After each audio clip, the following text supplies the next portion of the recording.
کہ وہ بات کرے اور ان پر بھی بات پوری نہیں اترتی تو پھر اسلام نے مرد کو یہ اختیار دیا ہے کہ وہ ایک طلاق جو ہے وہ دے، جسے حالت طور کے اندر وہ طلاق دے، یعنی جب خاتون پاکیزگی کی حالت میں ہو، حیض اور نفاس سے پاک ہو اور حالت طور کے اندر ہو تو وہ ایک طلاق دے، ٹھیک، اور اس سے یہ ہوگا کہ اسے رجوع کا اسے حق حاصل ہوگا۔ یہ نہیں ہوگا کہ جس طرح ہمارے ہاں بہت یعنی علم نہیں ہونے کی وجہ سے غصے سے اور بعض دفعہ اس طرح انسان کے ذہن پہ غلبہ ہو جاتا ہے نفرت کا کہ بغیر دیکھے سوچے سمجھے کہ اتنی بڑی فیملی ہے، اس خاتون کا بھی تعلق ہے کسی گھرانے سے، ان کے والدین، پورا معاشرہ، بچے، اس کو دیکھے بغیر انسان جو ہے وہ یک مشت جسے ہم کہتے ہیں، یک زبان یک لفظ ہو کر طلاقیں دے دیتا ہے اور بعد میں پچھتاتا ہے، بلکہ اس کا ایک خاص طریقہ بیان کیا ہے، اور اس طریقے کو ہم کہتے ہیں کہ یہ جو طلاق ہے یہ طلاق جو حسنہ کہلاتی ہے اور طلاق سنت کہلاتی ہے۔ اور جہاں تک اس طرز عمل طلاق کا تعلق ہے، آپ نے بڑی خوبصورت بات ارشاد فرمائی ہے کہ اسلام اس کو پسند تو نہیں کرتا، یعنی حدیث مبارکہ ہے کہ رسول اللہ صلی اللہ علیہ وسلم نے فرمایا ان ابغض الحلال عند اللہ الطلاق، اللہ تعالیٰ کو حلال کاموں میں جو سب سے زیادہ ناپسند چیز ہے وہ طلاق دینا ہے۔ جب ایک طلاق ہوتی ہے تو شیطان اس پہ خوش ہوتا ہے، ایک گھر بکھرا ہے، ایک گھر ٹوٹا ہے اور ایک خاندان کے اندر جدائیاں پیدا ہوئی ہیں، تو اللہ تعالیٰ نے کیونکہ اب ناگزیر ہو گیا، ظاہر ہے کہ اب وہ دونوں میاں بیوی آپس میں نہیں رہنا چاہتے، ایسے حالات پیدا ہو گئے ہیں، تو اس لیے پھر اسلام نے اجازت دی ہے، اور قرآن مجید میں آتا ہے کہ الطلاق مرتان فإمساک بمعروف اور تسریح بإحسان، طلاق بنیادی طور پر دو ہی ہیں، یا تو بھلے طریقے سے روک لو یا پھر احسان کرتے اسے اپنے آپ کو الگ کر دو، جی رخصت کرو۔ تو یہ بڑا حکمت یعنی بیان کی ہے کہ اب مجبوری ہے، ایسے حالات ہیں، تو پھر یہ اجازت دی ہے کہ اب اس سے تفریق ہو جائے تاکہ اپنے دونوں مرضی سے اپنی مرضی کے مطابق زندگی بسر کر سکیں۔ سر ڈاکٹر صاحب، ایشو یہ ہے کہ نہ تو ہمارے معاشرے میں نکاح اسلامی طریقے سے ہو رہا ہے، نہ پھر طلاق کے معاملے میں ہم شریعت محمدی صلی اللہ علیہ وآلہ وسلم کو فالو کرتے ہیں، تو ہم یہ جاننا چاہیں گے کہ طلاق کے حوالے سے ایک بات یہ بھی کی جاتی ہے کہ مرد کے ساتھ ساتھ خاتون کو بھی اس کا اختیار ہونا چاہیے، اور اگر وہ اختیار نہیں ہے تو اب خلا کی صورت خواتین عدالتوں سے رجوع کرتی ہیں، اور مرد کی کنسنٹ کے بغیر، یعنی وہ طلاق دے نہ دے، کورٹ کی طرف سے ان کو ڈگری مل جاتی ہے طلاق کی، خلا کی۔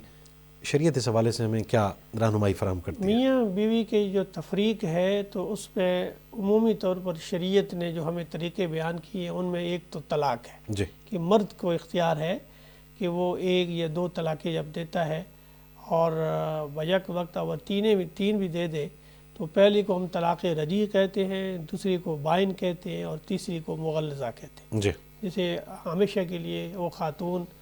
جو ہے بظاہر اس سے اس نکاح نہیں کر سکتا جب تک کہ وہ خاتون کسی اور سے پھر نکاح کرے اور وہ طلاق دے، تو پھر اس سے خاتون سے وہ آدمی نکاح کر سکتا ہے۔ ایک طریقہ تو یہ ہے۔ دوسرا طریقہ یہ ہے کہ خاتون کی طرف سے کچھ ایسے مطالبات ہوں کہ وہ جو بنیادی اس کی حقوق ہیں، زوجین میں سے زوجہ کے جو بنیادی حقوق ہیں جس کی بنیاد پر نکاح کا رشتہ قائم ہوتا ہے، بالکل ٹھیک، یعنی نان و نفقہ ہے، رہائش ہے، کھانا پینا ہے، اور اس کی بنیادی ضروریات ہیں، اور جو میاں بیوی کی باہمی تعلقات ہیں اس میں وہ صلاحیت رکھتا ہے، تو اس حوالے سے اگر یہ سارے حقوق اس خاتون کے پورے ہو رہے ہیں تو پھر تو ٹھیک ہے۔ اگر یہ اس کے حقوق پورے نہیں ہو رہے تو وہ خود مطالبہ کرے، جسے خلا کی صورت کہتے ہیں۔ مرد اگر طلاق نہیں دیتا تو وہ یہ مطالبہ کر دیتی ہے کہ کچھ دے دلا کر اس خاتون اس مرد سے آزادی حاصل کر لیتی ہے، اسے خلا کہتے ہیں۔ جی، تیسرا پہلو یہ ہوتا ہے کہ اسے لعان کہتے ہیں، اور وہ یہ ہے کہ میاں بیوی میں ایسے ناچاکی ہو جائے اور وہ ایک دوسرے پر الزام لگانا شروع کر دیں کہ فلاں آدمی اخلاقی طور پر برا ہے، بد کردار ہے، مرد عورت پر یہ الزام لگا دے اور عورت مرد پہ الزام لگا دے، اس طرح کی چیزیں، تو پھر اس وقت اسے لعان کہتے ہیں۔ وہ پھر یہ ہوتا ہے کہ وہ یا تو شہادتیں ہوں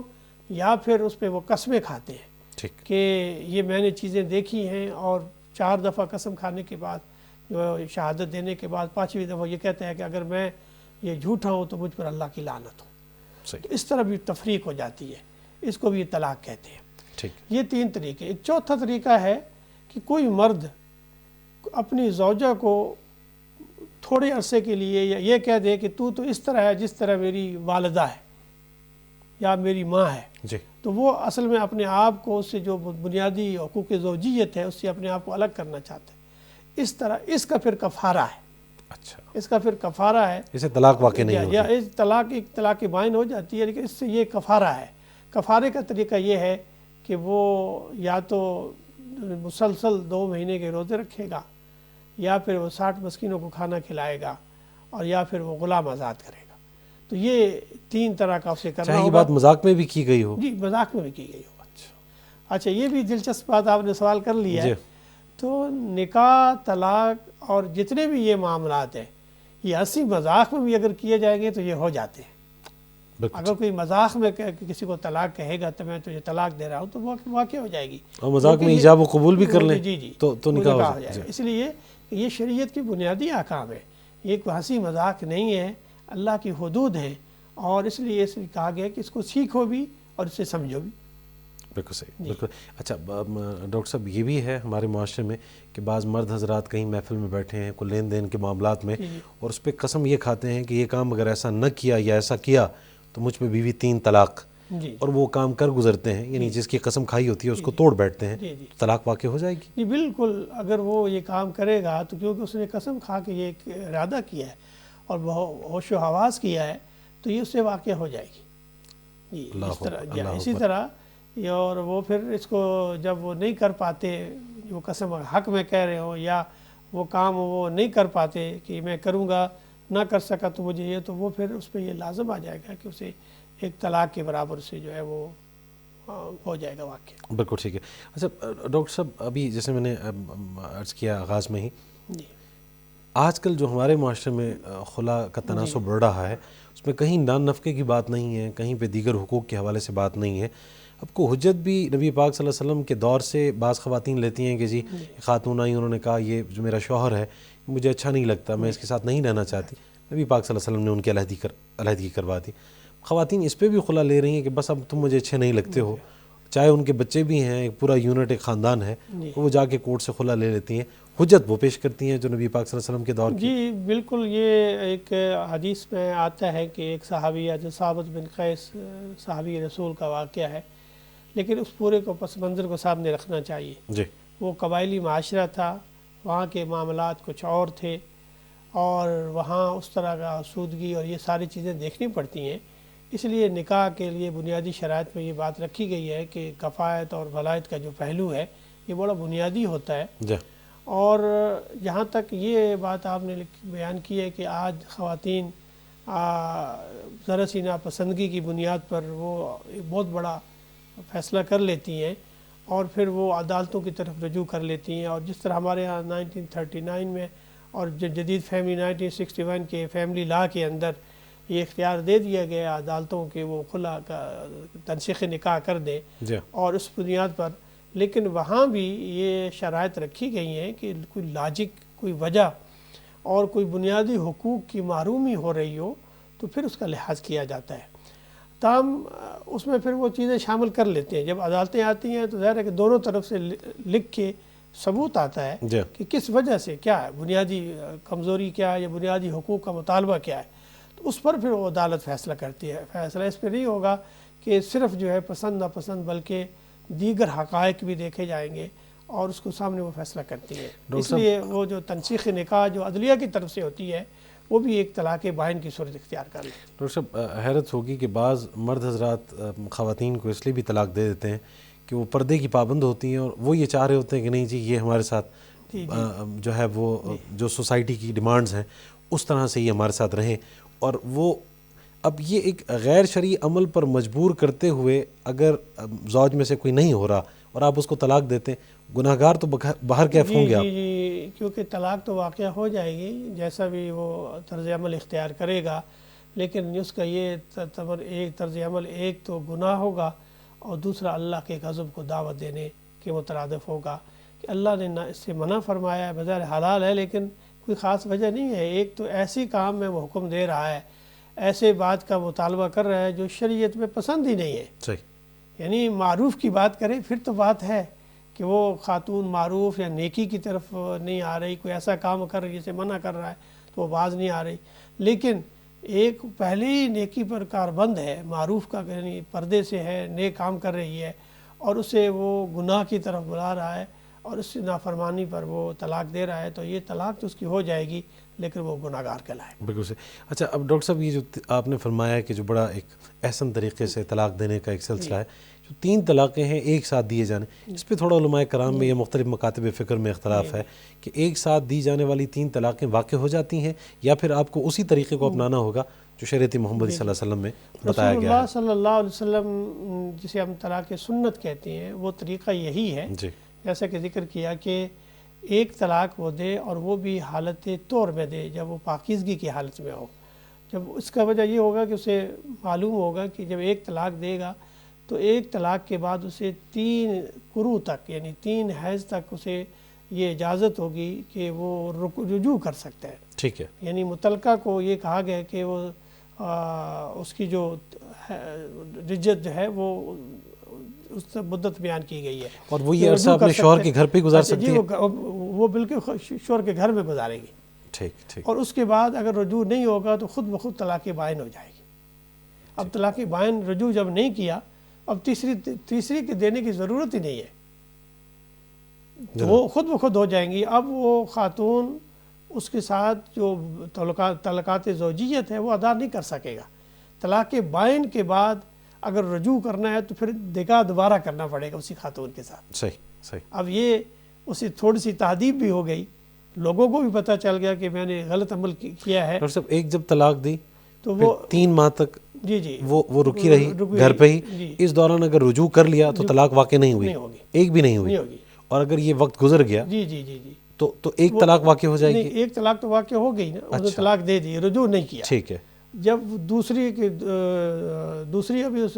سے پہلے رجوع نہیں کیا تو دوسری خود بخود ہو جائے گی, اسے طلاق بائن کہتے ہیں. اچھا اچھا اچھا. اب بائن کے بعد کیونکہ اس سے مدت رجوع کا یہی تھا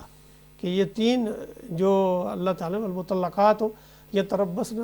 3 قروء کہ وہ 3 حیض تک اپنے آپ کو روکے رکھیں, کہ وہ جو متعلقہ ہے وہ اپنے آپ کو روکے رکھے. تو یہ ہے کہ وہ اسی گھر میں رہے گی. اور رجوع کا مطلب یہ ہے کہ وہ لکھی رجوع کر لے, باہمی تعلقات قائم کر لے, یا وہ ایک تبسم سے اس کے ساتھ گفتگو کر لے, آپس دوسرے میں سلام کر لیں, یہ سارے رجوع اس میں شامل ہے. اس سے رجوع ہو جائے گا. اور اگر رجوع نہیں ہوتا, کسی طرح سے وہ رضامندگی نہیں ہو رہی,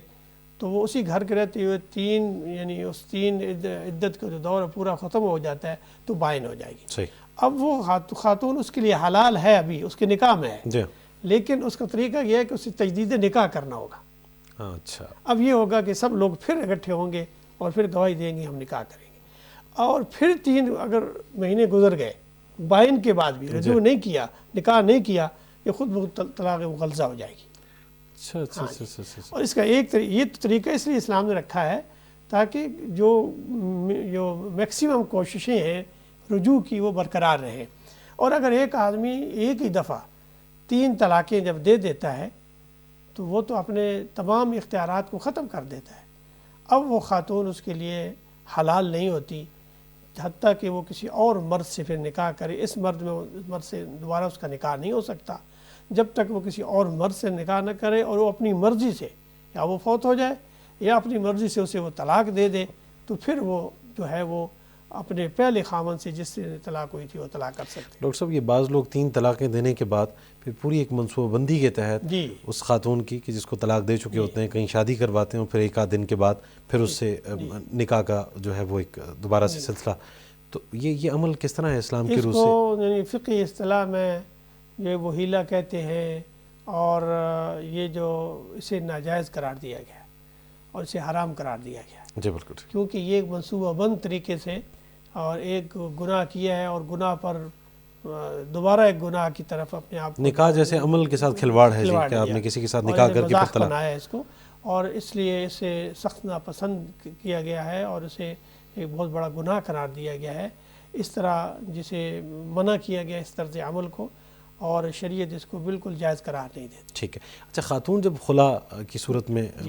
طلاق اس کو ملتی ہے تو اس میں کچھ آراء یہ ہیں کہ اس کو جو مہر میں اس نے جو کچھ لیا ہے، چاہے وہ سونا ہے یا چاہے کچھ اور چیز ہے، وہ اس کو لوٹانا پڑتا ہے۔ اس حوالے سے کچھ رہنمائی فرمائیے گا۔ اس میں یہ ہوتا ہے کہ ظاہر ہے کہ وہ اب اپنی پسند سے وہ نکاح سے الگ ہو رہی ہے، جی تو کچھ مطالبات مرد کی طرف سے ہوتے ہیں۔ جی مرد سے یہ ہوگا کہ وہ جو اس کا حق مہر ہے وہ واپس نہیں لیں گے، بلکہ یہ بھی ہوتا ہے کہ اگر کوئی مرد مطالبہ کر دے کہ یہ کہے کہ میں یہ جو جائیداد ہے یا یہ جو مال ہے یہ میں لوں گا، جو تمہارے مال میرے پاس ہے میں نہیں دوں گا، اس پر وہ راضی ظاہر ہے کہ وہ خود لے رہی ہے، اب جی خود وہ ہے تو وہ کچھ لے دے کے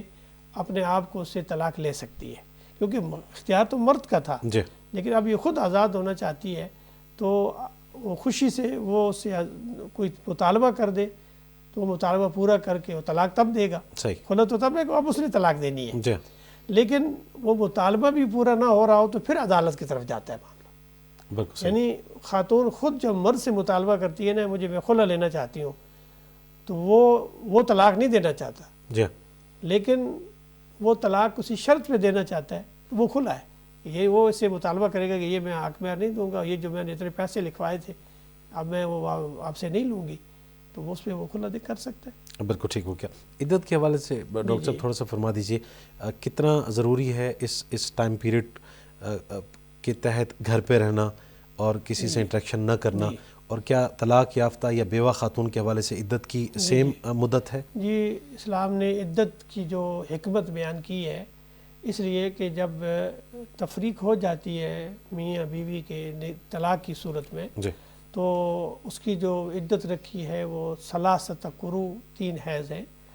اور اس لیے کہا کہ ایک طور میں طلاق دو تاکہ تمہیں ملاقات کا موقع ملے، رجوع کا موقع ملے، جی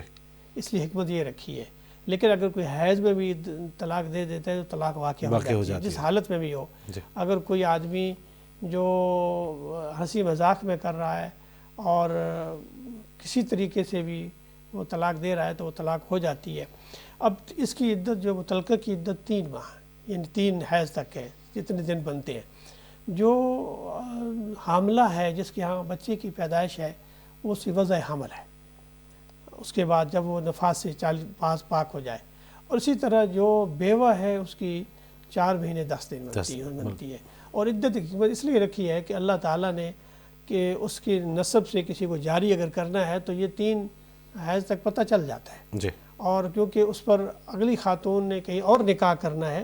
تاکہ اس کا نسب بھی برقرار رہے اور اس میں کوئی اختلاط پیدا نہ ہو سکے، اور جو ظاہر کہ جو اولاد ہوتی ہے وہ باپ کی طرف سے ہوتی ہے جی اور اس میں پھر وراثت کا حق ہوتا ہے، اس لیے حکمت نے شریعت نے میکسیمم اس کے اندر یہ پہلو رکھا ہے کہ تاکہ کوئی مسئلہ پیدا نہ ہو، بالکل ٹھیک اس ہے۔ لیے عدت کے یہ احکام بیان کیے ہیں۔ بعض خواتین عدت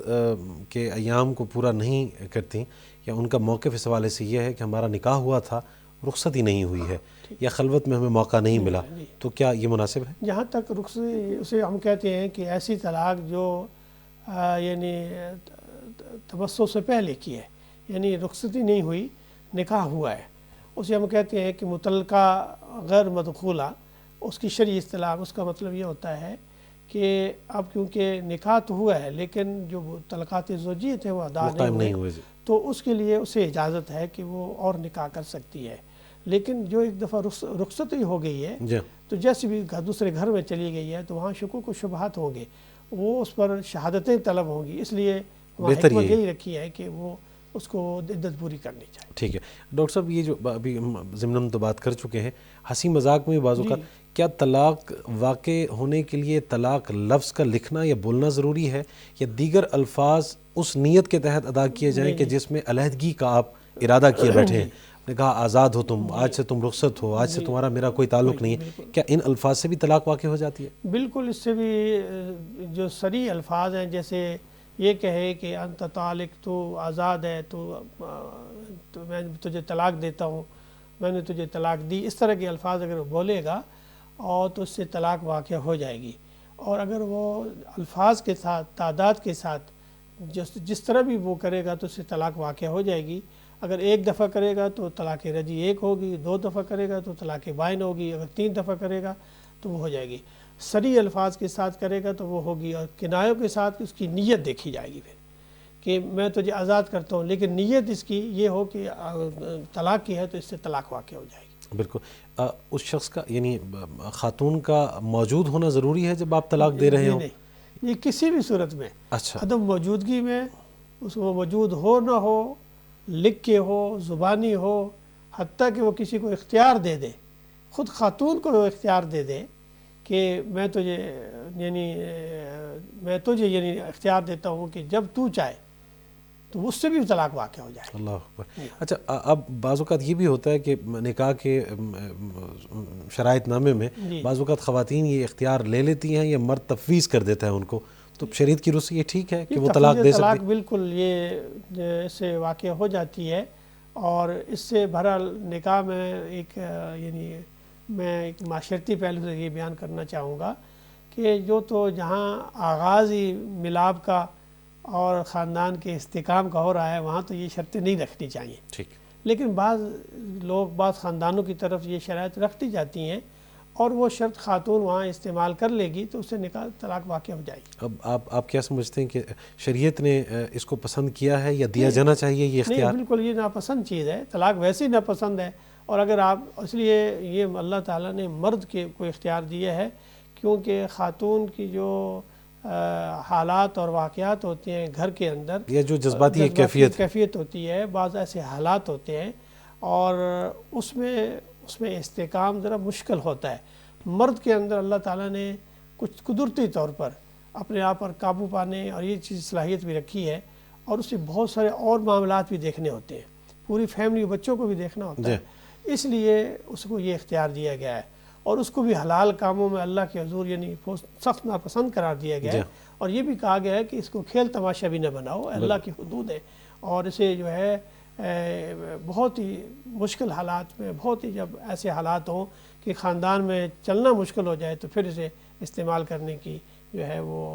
حکم دیا گیا ہے۔ ڈاکٹر صاحب، طلاق کے بعد ایک بہت بڑا ایشو بچوں کے حوالے سے ہوتا ہے، بچیاں ہیں یا بچے ہیں، وہ بہت زیادہ افیکٹ ہوتے ہیں۔ کس کا حق ہے بچوں پہ؟ کون بچوں کو رکھے گا، پالے گا، پوسے گا، کس ایج تک رکھے گا؟ اس حوالے سے علیحدگی کی صورت میں بچوں کا کون؟ تعلیمات تو یہ ہے کہ ظاہر ہے کہ اولاد جتنی ہوتی ہے وہ والد کی طرف نسبت ہوتی ہے اس کی، تاہم شریعت یہ کہتی ہے کہ جو رضاعت کا پیریڈ ہے یعنی دودھ پلانے کا ہے تو وہ بچہ والدہ کے پاس ہی ہوگا، اور البتہ طلاق کی صورت میں بھی اس بچے کے دودھ پلانے کی تمام تر ذمہ داری والد کی ہے، اسے وہ ہم کہتے ہیں حضانت جو کا پہلو ہے، اس کی مینٹیننس یعنی اس خاتون کی اپنی جو دودھ پلا رہی ہے اپنے بچے کو، ظاہر ہے کہ اس بچہ تو اس مرد کا ہے، لیکن اس خاتون نے کیونکہ جنا ہے اور اس کی بھی اولاد ہے، لیکن دودھ پلانے کی تمام تر ذمہ داری والد کی ہے۔ اگر والدہ انکار بھی کرتی ہے یا کہ وہ کسی اور سے وہ اس کی ذمہ داری ہے کہ وہ دودھ پلا ہی رکھے، اسے دودھ پلائے، البتہ اس کے لیے جتنا بھی خرچہ آئے گا یہ اسے مرد برداشت کرے گا، بیوی کو دینا ہوگا، اس بچوں کی صورت میں اسے ادا کرنا ہوگا۔ ٹھیک ہے، تو بچے رہیں گے ماں کے پاس اس وقت تک جب تک وہ دودھ پلانے کی جو مدت ہے ان کی۔ ٹھیک ہے، اس کے بعد مرد کو یہ اختیار حاصل ہے کہ وہ اپنے پاس رکھ سکتا ہے، البتہ باہمی، کیونکہ اولاد جب بھی ہوگی اسی کے نام سے ہوگی، جب بھی نام ہوگا کسی بیٹے کا یا بیٹی کا تو اس کی والد کی طرف سے ہوگا، اس لیے وہ وراثت بھی اسی کی طرف سے جاری ہوگی۔ بالکل صحیح، اسی لیے وہ پہلا حق تو اس کا ہے، تاہم اگر دونوں باہمی مشاورت سے یہ طے کر لیتے ہیں کہ یہ بچے فلاں رکھے گا تو پھر دونوں کو باہمی رکھ سکتے ہیں۔ ہمارے معاشرے میں تو ایک المیہ یہ ہے کہ باپ کو ملنے تک کی اجازت نہیں ہوتی ہے، بچوں کی صورت دیکھنے کے لیے وہ ترس جاتا ہے۔ میں اس عدالتی قوانین کی طرف نہیں جانا چاہتا، ان کی اپنی کچھ مجبوریاں ہوں گی اور کچھ ایسے شواہد جھوٹے رکھ دیے جاتے ہیں کہ یہ تو اسلام تو بالکل اس سے متعلق واضح تعلیمات پیش کر رہا ہے۔ بالکل، اس لیے کہ وہ اولاد اسی کا حق ہے اور اسی کی بنیادی ذمہ داری ہے۔ اگر یہ عورت کی ذمہ داری ہوتی تو اس کے لیے بہت مشکلات پیدا ہو جاتی۔ ظاہر ہے کہ اس نے ایک عقد سے وہ آزاد ہوئی ہے تو پھر اس نے دوسرا عقد کرنا ہے، جب وہ دوسرا نکاح کر لے گی تو اس سے دوسری اولاد ہوگی اور وہ اس خاوند کی ذمہ داری ہے، اور وہ اگر یہ اولاد اس کی لے کے ساتھ جاتی ہے تو وہ تو اس کی ذمہ داری نہیں ہے اس کی دوسرے خاوند کی، اس کی کون ان کی پرورش کرے گا، کون ان کو نان و نفقہ دے گا، کون ان کی تعلیم تربیت کرے گا۔ اس لیے یہ اسلام نے اجازت دی ہے، لیکن باہمی آپس میں مشاورت سے وہ کوئی طے کر لیں تو یہ ان کا اپنا معاملہ ہے، لیکن وراثت کے جب بھی معاملات طے ہوں گے تو والد کی طرف سے۔ ڈاکٹر صاحب ایک وجہ ہمارے ہاں طلاق کی یہ بھی ہے کہ اگر کوئی شخص دوسرا نکاح کر لے یا اس کا ارادہ بھی رکھتا ہو تو پہلی بیوی کا یہ مطالبہ ہوتا ہے کہ آپ مجھے طلاق دیں، پھر بے شک دوسری شادی کریں۔ اس عمل کو آپ کس طرح سے دیکھتے ہیں؟ یہ اسلام کی بھی روشنی ہمارے معاشروں میں یہ بہت عام ہو گیا ہے، البتہ مرد کو اللہ تعالیٰ نے اجازت دی ہے فَانكِحُوا مَا طَابَ لَكُم مِّنَ النِّسَاءِ مَثْنَىٰ وَثُلَاثَ وَرُبَاعَ، جی کہ وہ 4 تک شادیاں کر سکتا ہے، لیکن ساتھ یہ شرط ہے کہ اگر تم انصاف کر سکو، اگر انصاف نہیں کر سکتے فواحدہ، ٹھیک ہے، پھر ایک ہی اس میں کافی ہے۔ اب انصاف کا مطلب یہ ہے، یہاں عدل کا مطلب، اللہ تعالی کا مطلب یہ ہے، عدل کا مطلب یہ ہے کہ جو پہلی بیوی کے بنیادی حقوق ہے نا اس میں کوئی کمی نہیں آنی چاہیے، بالکل صحیح، یعنی اس کے لیے رہائش، اس کا کھانا پینا، اس کی اولاد کے لیے تمام تر ضرورتیں پوری کرنا، اور پھر اسلام اس کو بھی پسند کرتا ہے کہ اس خاتون سے بھی اجازت لے لی جائے، کچھ مشکلات ہوں، کوئی مسائل ہوں تو اس کے مشورے سے کر لی جائے، تاہم اس کے مشورے سے بغیر بھی اگر شادی کر لیتا ہے تو نکاح تو ہو جاتا ہے، جی بالکل، لیکن ظاہر ہے کہ نکاح کا مقصد جو ہے وہ جہاں تک ایک جنسی ضرورت پوری کرنا ہے، وہاں ایک یہ بھی تو ہے کہ نکاح کس وجہ سے وہ کر رہا ہے۔ مثلا فرض کیا یہ کہ اسے اولاد نہیں ہے، وہ دوسری اولاد کے لیے کر رہا ہے کہ اللہ مجھے اولاد عطا کرے۔ ایک خاتون بیمار ہے اور وہ کسی برائی سے بچنے کے لیے دوسری شادی کرنا چاہتا ہے، تو جس طرح خاوند کے مسائل ہیں کہ اسے بہت سارے مسائل درپیش ہیں تو وہ دوسری شادی کرتا ہے۔ ڈاکٹر صاحب خالصتاً کوئی دوسری خاتون اس کو پسند آ گئی پسند ہے آ گئی۔ اور وہ صرف اس رشتے کو ایک پاکیزہ رشتے کے طور پہ وہ نکاح کی صورت دینا چاہتا ہے، تو اس کی کوئی مذمت تو نہیں ہے دین کہ کوئی مجبوری ہی ہو اولاد کی یا پہلی بیوی کے بیمار ہونے کی، اس کو دوسری خاتون پسند آ گئی، بجائے اس کے کہ وہ اسے کوئی ناجائز تعلق قائم کرے، اسے نکاح کرنا چاہتا ہے۔ بالکل اسے جائز ہے اور اس میں کوئی پابندی نہیں ہے، جب تک جو شرعی طور پر پابندی ہے 4 تک، یک وقت وہ 4 نکاح کر سکتے ہیں، اسلام نے۔ ڈاکٹر صاحب آخر میں ہم یہ چاہیں گے کہ جو میاں بیوی کے حقوق و فرائض ہیں، شاید اس حوالے سے ہم کسی غلط فہمی کا شکار ہیں، ہم صرف حقوق کی بات کرتے ہیں، فرائض سے بعض اوقات ہم ناواقف ہوتے ہیں۔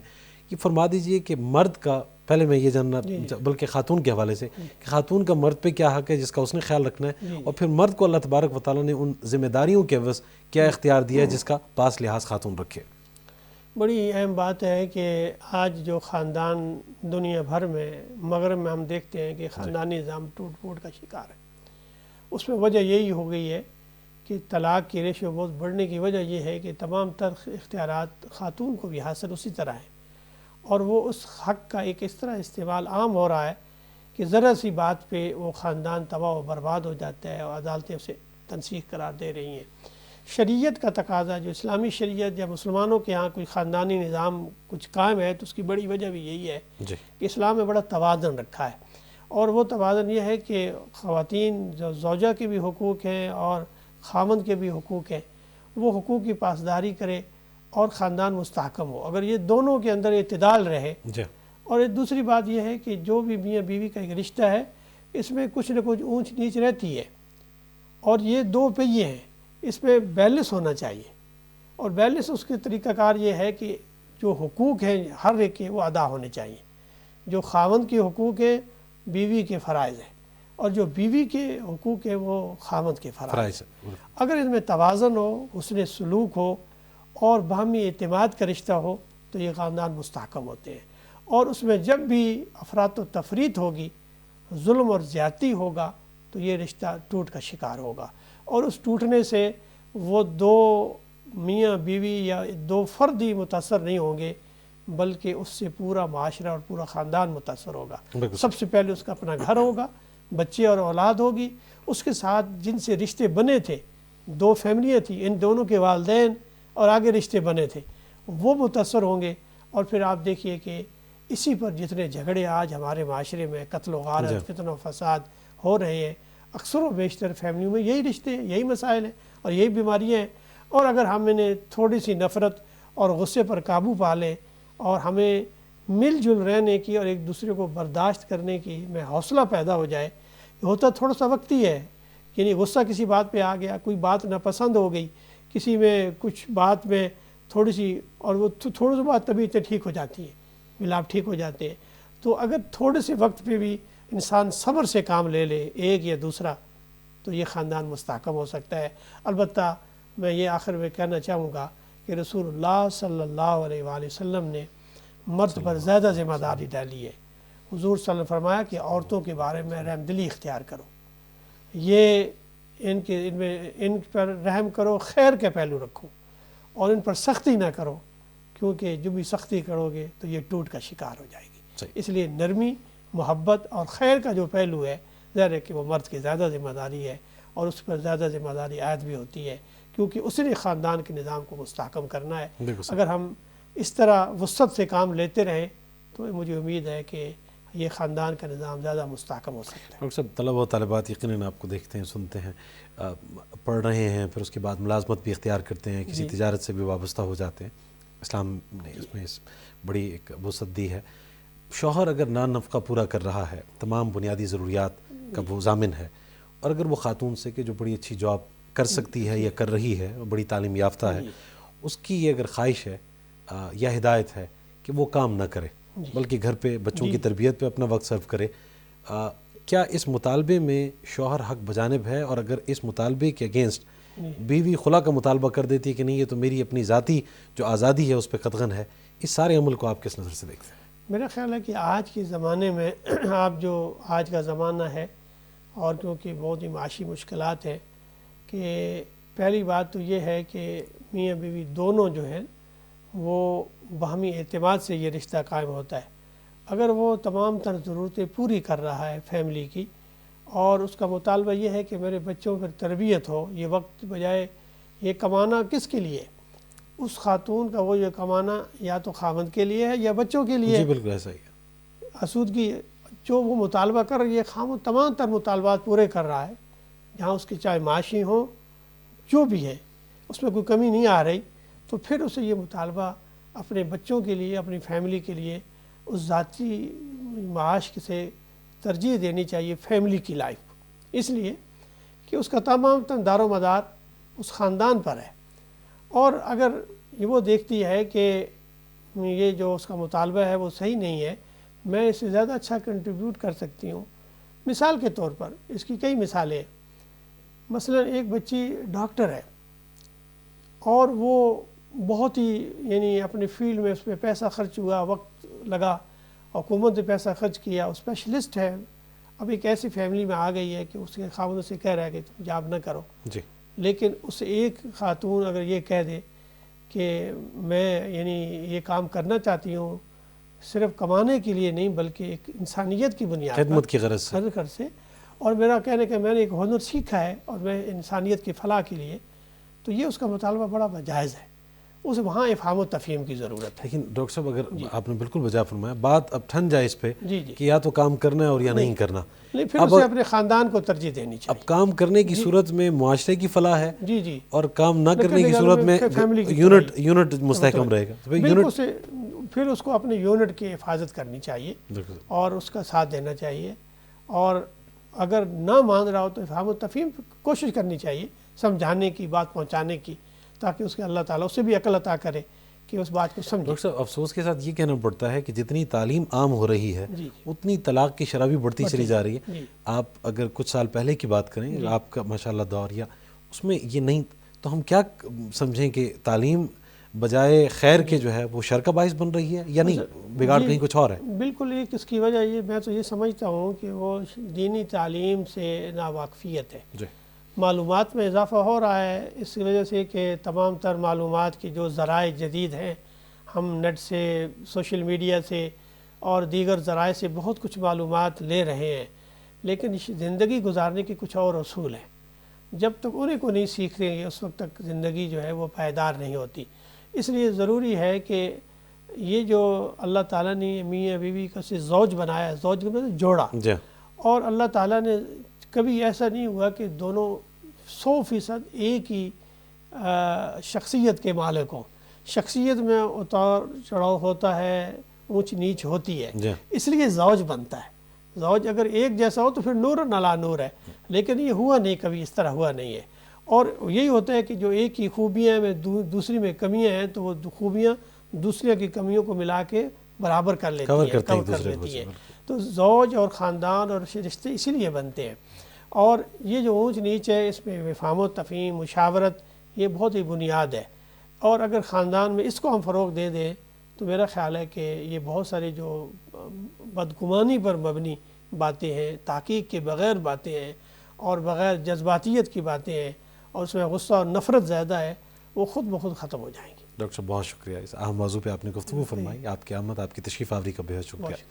جناب پروفیسر ڈاکٹر حافظ محمد سجاد صاحب تشریف فرما رہے، طلاق کے موضوع پہ ہم نے گفتگو کی۔ دوستو لب لباب یہ کہ بعض چیزیں یہ اکثر اوقات دین اسلام ہماری رہنمائی فرماتے ہوئے ہمیں یہ بتاتا ہے کہ یہ زندگی ہنسی مذاق کے لیے نہیں ہے، یا ہم نکاح یا پھر طلاق کے معاملات میں غفلت برتیں۔ کسی شخص کو اللہ تبارک و تعالیٰ نے نکاح جیسے مقدس رشتے میں منسلک کر دیا، اس کے بعد اولاد بھی عطا کر دی، تو پھر اپنی ذات سے تھوڑا اٹھ کے اور دوسروں کے بارے میں سوچتے ہوئے اس رشتے کو قائم و دائم رکھنے کی صحیح کرنی چاہیے، کوشش کرنی چاہیے، کیونکہ اپنے لیے تو سبھی جیتے ہیں اس جہاں میں۔ زندگی کا مقصد اوروں کے کام آنا، اور پھر بعض اوقات تو ہم اپنے بچوں تک کا بھی خیال نہیں کر رہے ہوتے، اور یہ جانبین سے ہوتا ہے۔ کبھی مرد حضرات اس بات کا خیال نہیں رکھتے، بعض اوقات خواتین اس معاملے میں تھوڑی سی خود غرض ہو جاتی ہیں، اپنے بارے میں سوچنا شروع کر دیتی ہیں کہ ان کے اپنے کریئر کا کیا ہوگا، ان کی تعلیم کا کیا ہوگا، دیگر معاملات کا کیا ہوگا۔ لیکن آپ یقین مانیے کہ ان بچوں کے لیے باپ اور ماں دونوں کا یکجا ہونا، ایک ساتھ ان کی پرورش کرنا بے حد ضروری ہے، اور ان چیزوں کو دیکھنا چاہیے، پروموٹ کرنا چاہیے، کیونکہ بعض اوقات وقتی طور پہ ہم کچھ ایسے فیصلے کر لیتے ہیں، بعد میں ہمیں احساس ہوتا ہے اور پھر بہت دیر ہو چکی ہوتی ہے۔ آج کے پروگرام بس یہیں تک۔ نور بصیرت سے تصور زمان بابر کو اجازت دیجیے، اللہ نگہبان۔ الصبح بدا من طلعته